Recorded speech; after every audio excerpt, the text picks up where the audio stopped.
예, 창세기 5장을 시작해 보도록 하겠습니다. 창세기 5장은 아벨 이후에 아담과 하와가 낳은 셋 하나님의 문화를 이어받는 족보가 쭉 이어집니다. 읽다 보면 특이점이 가인에서 나오는 이름 두 가지와 셋에서 나오는 이름 두 가지가 겹치는 이름이 두 가지가 있어요. 에녹이라는 이름과 라멕이라는 이름입니다. 에녹, 가인에서의 에녹은 그 문화의 시작점을 알리는 에녹 성을 지었죠. 그 이름으로 사용이 됩니다. 그러니까 하나님을 거부하는 문화의 시작점으로 사용이 됩니다. 그리고 라멕, 가인에서의 라멕은 극대화입니다. 부패의 극대화, 욕심의 극대화, 죄의 극대화, 교만의 극대화, 안 좋은 것의 극대화죠. 안 좋은 문화의 극대화된 모습을 표현합니다. 그 라멕이란 이름의 의미는 강한 자라는 의미를 가지고 있습니다. 그러니까 그는 강한 힘을 가지고 온갖 권력을 나쁘게 사용한 사람입니다. 그러면 하나님의 문화권에서의 에녹과 라멕은 어떤 역할을 했는지 이제 그 이야기를 하면서 풀어보겠습니다. 자, 셋에서부터 쭈르르륵 해서 7대손까지 내려오는데요. 7대손에 에녹이 태어납니다. 에녹은 하나님과 동행한 자라고, 그리고 에녹은 살은 몸 육신을 가지고 승천한 사람이라고 표현되어 있습니다. 인간 최초로 육신을 가지고 하늘에 올라간 사람, 그게 에녹입니다. 에녹은 한 번 올라간 게 아니라 왔다 갔다 거렸어요. 그리고 마지막에 그냥 또 올라간 거고요. 그래서 갔다 와서 자신이 알고 있는 하늘에 대한 이야기를 사람들에게 전파합니다. 그래서 에녹이 거기 가서는 이해하기 쉬웠는데 와서는 표현하기 어려웠다라는 어떤 식의 이야기도 있었던 것 같아요. 근데 우리에게는 잘 알려져 있지 않습니다. 왜냐하면 에녹을 우리 기독교인들에게 설명하기에는 그가 해온 행보와 그가 적은 에녹서의 존재가 우리의 믿음을 많이 방해할 수 있기 때문에, 논란의 여지가 많기 때문에 우리 기독교인들은 에녹에 대해서 많은 정보를 얻지 못하는데 성경에 아주 짧게 적혀 있고요. 에녹서는 사해사본에 포함되어 있는, 그리고 에녹이 살던 시대에는 글보다는 구전, 말이 더 권위가 있었습니다. 그래서 말로 전해 내려오다가 후세에 누군가가 적어 놓았던 그런 책이고, 그리고 성경에서 아주 짧게 툭툭 치고 지나가는 사건들을 너무 적나라하게 앞뒤를 잘 맞춰서 소설처럼 써 놓았고, 그리고 그 모든 것들을 예언한 그런 책입니다. 예언서입니다. 그리고 우리가 성경을 읽다 보면 에녹은 정말 성경 거의 초반에 나오는 사람이에요. 그러니까 성경에 우리가 알고 있는 모든 내용은 에녹 이후의 내용입니다. 그 이후의 내용들을 에녹이 예언을 하고 그 예언이 맞아 떨어졌습니다.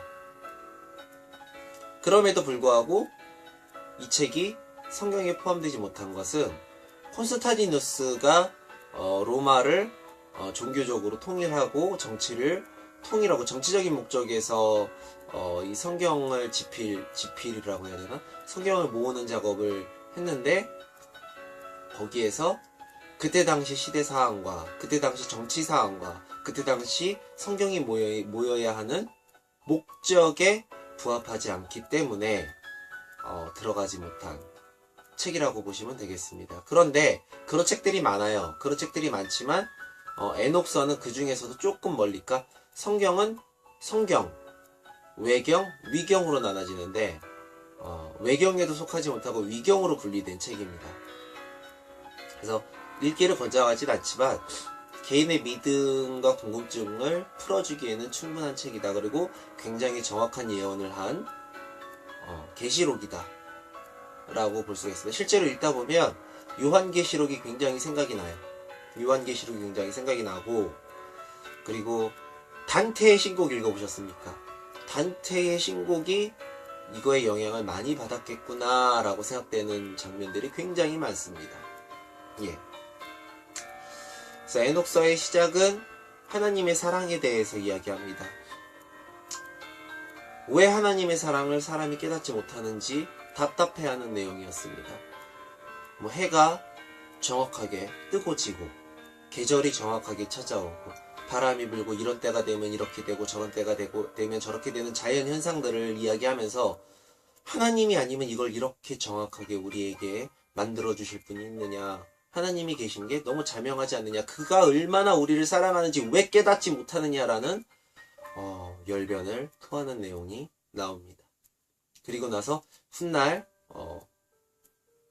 우리 성경에 아주 작가 적혀있는 네피림, 하나님의 아들들이 내려와서 인간의 아름다운 여자를 취하고 네피림을 낳았다는 그 이야기에 대해서 굉장히 풀어서 천사의 이름들을 다 호명해 가면서 적어놓은 이야기가 나오고, 그리고 나서 우주 투어를 합니다.